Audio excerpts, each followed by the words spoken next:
네, 오늘 말씀은 역대하 18장 28절에서 19장 11절까지 말씀입니다. 잔머리 신앙이 아니라 진실된 신앙이어야 합니다. 라는 제목으로 말씀을 나누고자 합니다. 부족한 종이지만 말씀 가운데 하나님께서 허락하여 주시는 귀한 은혜가 풍성한 시간 되기를 소망합니다. 지난 화요일 새벽 시간에 살펴보았듯이 선견자 미가야의 입을 통해 말씀하신 하나님의 경고에도 불구하고 여호사밧 왕은 결국 북이스라엘 왕 아합과 전쟁에 나가게 됩니다. 그런데 이상하게도 전쟁에 나가는 두 왕의 모습에 차이가 존재합니다.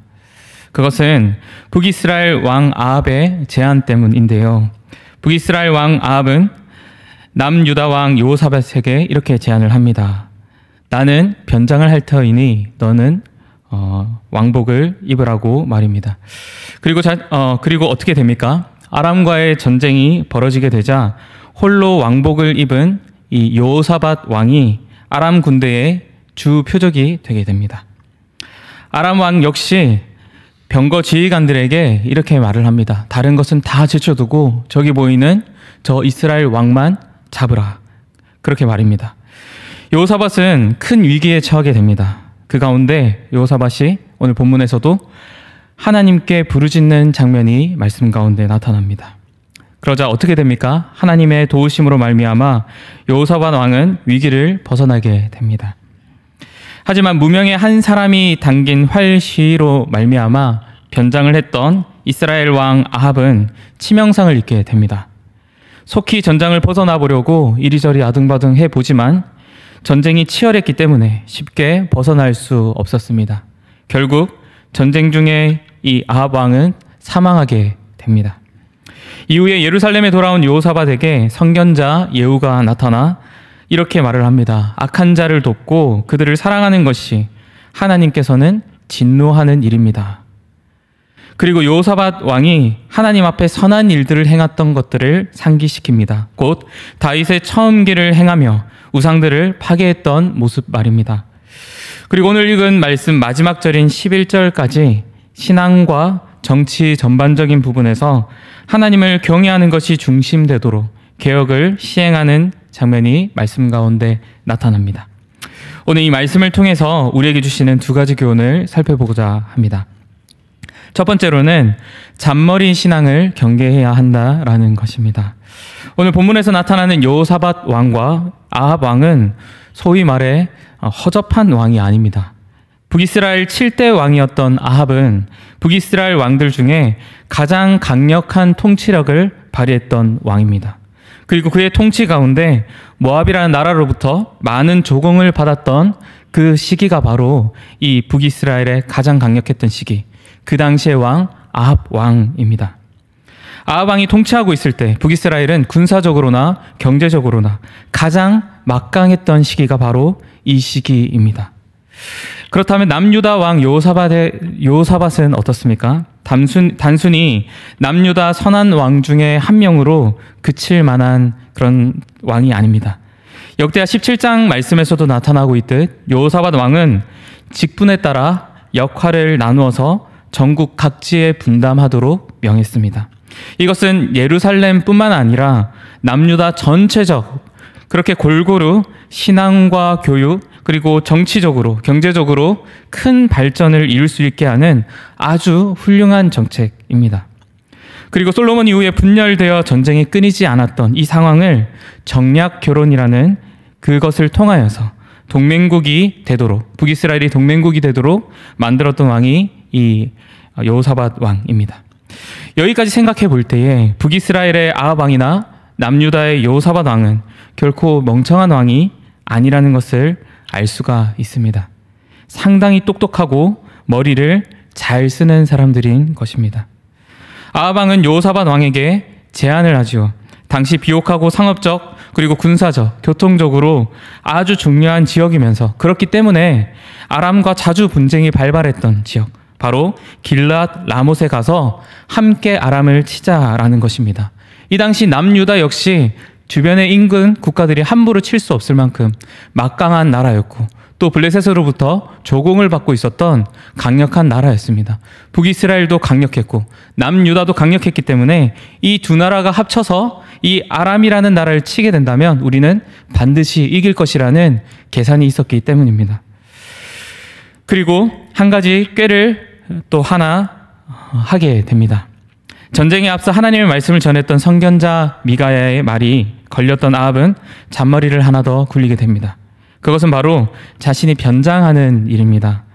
자신의 안위를 챙김과 동시에 미가야의 말이 혹시라도 성취되는 일이 발생하지 않도록 그렇게 자신은 변장하고 여호사밧만 왕의 복장을 하도록 말입니다. 결과는 어떻습니까? 오늘 말씀에서 나타나고 있듯 아합 왕은 평안히 돌아오지 못하고 전쟁 가운데 사망하게 됩니다. 하나님의 말씀대로 이루어지게 된 것입니다. 그것에 반해 여호사밧 왕은 적들이 자신을 향해 창을 겨누며 다가올 때에 하나님을 부르짖는 장면이 오늘 말씀 가운데 나타납니다.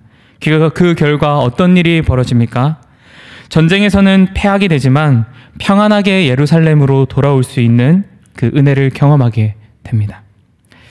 잔머리라는 말이 부정적인 말이라는 것은 잘 아시는 줄 압니다. 이것의 사전적인 의미는 일을 손쉽게 하거나 작은 이익을 얻기 위해 부리는 얕은 꾀, 얕고도 얕은 꾀를 의미하는 말이 이 잔머리라는 말이죠. 부정적 어감을 가진 말입니다. 이에 반해 지혜는 다릅니다. 사물의 도리나 선악을 잘 분별하는 능력이 바로 이 지혜입니다. 이 세상에 지혜가 있다 한들 지혜의 근본, 지혜의 그 자체이신 하나님에 비할 바가 되겠습니까? 아무리 우리의 얕은 꾀를 가지고 이것저것 계산을 하고 여러 일들을 진행할 수는 있겠죠. 하지만 이 세상의 주인이시며 다스리시고 인생의 생사화복을 주관하시는 하나님께서는 그 앞에는 어떤 것도 비할 바가 못 되지 않습니까? 지혜를 후히 주시고 꾸짖지 않으시는 하나님께 우리는 지혜를 구해야 하지 우리의 얕은 머리로 계산을 하며 하나님보다 더 앞선 일을 하는 것은 우둔한 것에 불과하게 됩니다. 하나님 앞에 구할 때에 어떤 일이 벌어지게 됩니까? 오늘 말씀을 통해서 발견할 수 있는데요. 역대하 18장 31절 말씀입니다. 여호와께서 그를 도우시며 비록 악한 길을 갔다 하더라도 깨우쳐 하나님을 부르짖는 자에게 지혜를 주시고 도움을 주시는 하나님의 오늘 말씀 가운데 발견하게 됩니다. 두 번째로 우리에게 주시는 교훈이 무엇입니까? 두 번째로는 진실된 신앙으로 살아가야 한다라는 것입니다. 북이스라엘의 막강한 군사력과 함께 왕위에 오른 뒤 사방의 모든 나라가 두려워하고 블레셋으로부터 많은 조공을 받았던 남유다 왕 여호사밧은 하나님의 은혜로 예루살렘에 평안하게 돌아오게 됩니다. 그리고 그의 아버지 아사 왕이 옥에 가두었던 하나니의 아들 예후를 만나게 됩니다. 예후가 뭐라고 말합니까? 잔꾀를 부리며 악한 자를 돕고 하나님께서 미워하는 자들을 사랑하는 것에 대해서 책망합니다. 그러면서 하나님 앞에 선한 일을 했던 것을 상기시킵니다. 이 이후에 여호사밧 왕이 어떻게 변화됩니까? 그가 왕위에 올랐던 처음의 모습을 회복하게 됩니다. 역대하 17장 말씀에 나왔던 그 모습이 다시 한번 반복되는 것을 오늘 말씀을 통해서 볼 수 있게 됩니다. 제사장과 레위 사람들을 세워 신앙교육을 그리고 재판관들을 세워 올바른 재판이 이루어질 수 있도록 그렇게 공포합니다.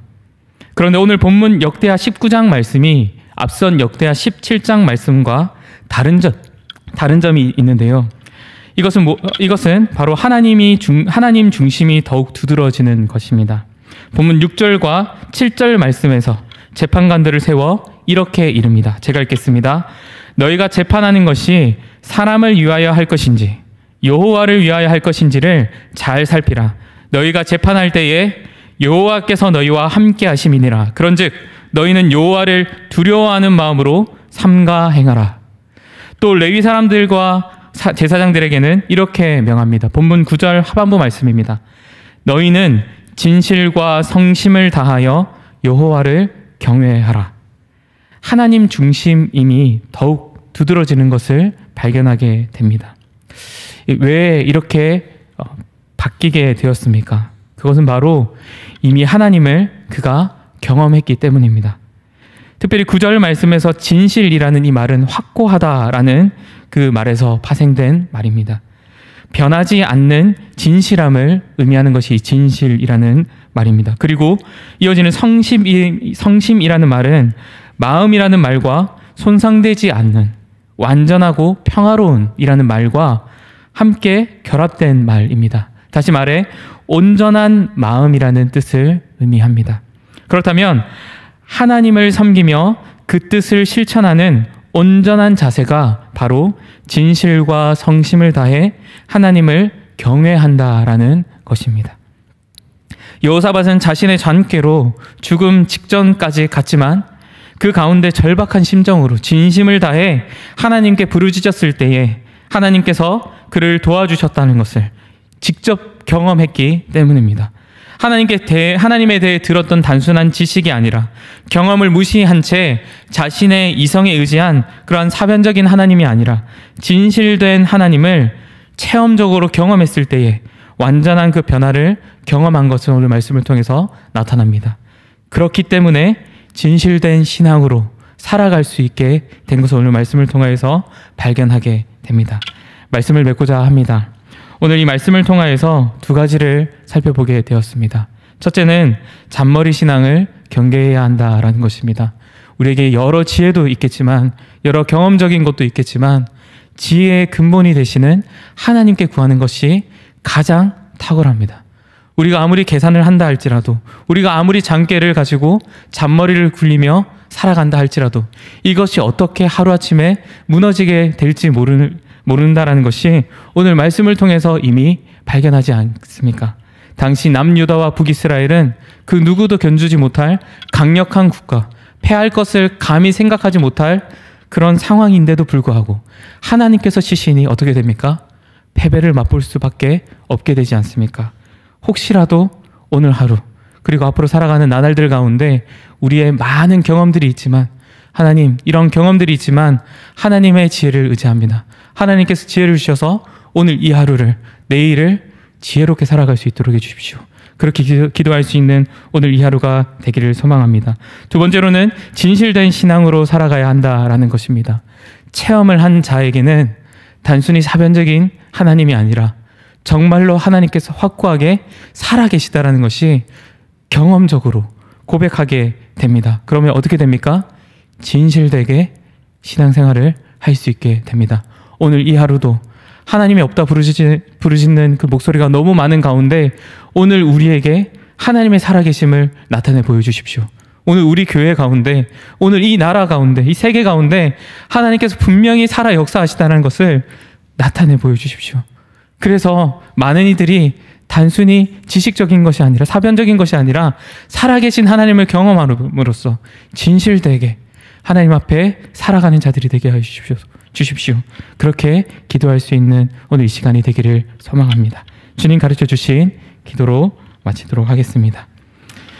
하늘에 계신 우리 아버지여, 이름이 거룩히 여김을 받으시오며 나라가 임하시오며 뜻이 하늘에서 이루어진 것 같이 땅에서도 이루어지이다. 오늘 우리에게 일용할 양식을 주시옵고 우리가 우리에게 죄 지은 자를 사하여 준 것 같이 우리 죄를 사하여 주시옵고 우리를 시험에 들게 하지 마시옵고 다만 악에서 구하시옵소서. 나라와 권세와 영광이 아버지께 영원히 있사옵나이다. 아멘. 오늘 말씀을 생각하시면서 그리고 목사님을 위하여서 또 마음의 위로가 필요한 자들을 위하여서 기도하며 또 개인적인 기도의 제목들을 가지고 자유하시기를 바랍니다.